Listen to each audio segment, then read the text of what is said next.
Hello ਦੋਸਤੋ, ਕੀ ਹਾਲ ਹੈ। ਮੈਂ ਤੁਹਾਡੇ ਲਈ ਲੈ ਕੇ ਆਇਆ ਅੱਜ ਇੱਕ ਬਹੁਤ ਵਧੀਆ ਫਾਰਮੂਲਾ ਖਾਂਸੀ ਸੰਬੰਧੀ। ਆਪਾਂ ਨੂੰ ਸੁੱਕੀ ਖਾਂਸੀ ਹੋ ਜਾਂਦੀ ਹੈ, ਆਪਾਂ ਹੋਰ ਦਵਾਈਆਂ ਲੈਂਦੇ ਹਾਂ ਪੀਣ ਵਾਲੀਆਂ, ਟੌਨਿਕ ਵਗੈਰਾ ਮੈਡੀਕਲ ਤੋਂ ਲਿਆਉਂਦੇ ਹਾਂ, ਡਾਕਟਰਾਂ ਤੋਂ ਲਿਆਉਂਦੇ ਹਾਂ, ਠੀਕ ਨਹੀਂ ਹੁੰਦੀ। ਅਤੇ ਆਪਾਂ ਕੀ ਕਰਨਾ, ਇਹਨੂੰ ਘਰੇ ਠੀਕ ਕਰ ਸਕਦੇ ਹਾਂ।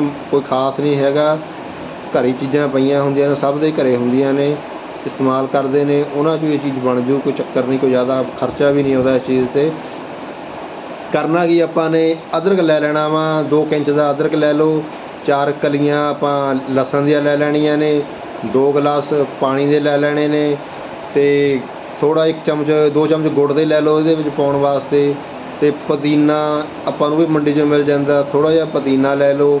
ਇਹਨਾਂ ਨੂੰ ਕਾੜ ਲਓ, ਮਤਲਬ ਕਿ ਵਧੀਆ ਬਣ ਜੂਗਾ ਇਹ। ਜਦੋਂ 2 ਗਲਾਸ ਤੋਂ ਇਹ ਪੌਣਾ ਗਲਾਸ ਰਹਿ ਜਾਵੇ ਤਾਂ ਇਹਨੂੰ ਕੱਢ ਲਓ। ਕੱਢ ਕੇ ਛਾਣ ਕੇ ਇਹਦਾ ਕਿਸੇ ਸ਼ੀਸ਼ੀ 'ਚ ਪਾ ਕੇ ਰੱਖ ਲਓ, ਠੰਡਾ ਕਰ ਲਓ। ਠੰਡਾ ਕਰਕੇ ਪਾਉਣਾ ਵਾ।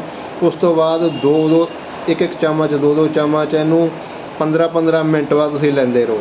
ਤੁਸੀਂ ਦੇਖੋਗੇ ਜੋ ਤੁਹਾਨੂੰ ਪ੍ਰੋਬਲਮ ਹੈ ਖਾਂਸੀ ਦੀ, ਕੋਈ ਸਾਹ ਸੰਬੰਧੀ ਪ੍ਰੋਬਲਮ ਹੈ, ਜਾਂ ਹੋਰ ਆਪਾਂ ਨੂੰ ਕੋਈ ਜੋ ਆਪਣੇ ਨਾਲੀ ਜਾਂਦੀ ਅੰਦਰ ਉਹਦੇ ਸੰਬੰਧੀ ਕੋਈ ਗਲੇ ਦੀ ਪ੍ਰੋਬਲਮ ਹੈ, ਉਹ ਸਭ ਠੀਕ ਹੋ ਜੂ ਇਹਦੇ ਨਾਲ। ਇਹਨੂੰ ਅਜਮਾਓ, ਇੱਕ ਵਾਰੀ ਜ਼ਰੂਰ ਅਜਮਾ ਕੇ ਦੇਖਿਓ ਜਿਹਨੂੰ ਪ੍ਰੋਬਲਮ ਹੈ। ਅਤੇ ਵੀਡੀਓ ਨੂੰ ਵੱਧ ਤੋਂ ਵੱਧ ਸ਼ੇਅਰ ਅਤੇ ਲਾਈਕ ਸਬਸਕ੍ਰਾਈਬ ਕਰੋ, ਤਾਂ ਕਿ ਦੂਜਿਆਂ ਨੂੰ ਵੀ ਫਾਇਦਾ ਹੋ ਸਕੇ ਅਤੇ ਦੂਜੇ ਵੀ ਇਸ ਚੀਜ਼ ਦਾ ਫਾਇਦਾ ਉਠਾ ਸਕਣ। ਧੰਨਵਾਦ, ਮਿਹਰਬਾਨੀ।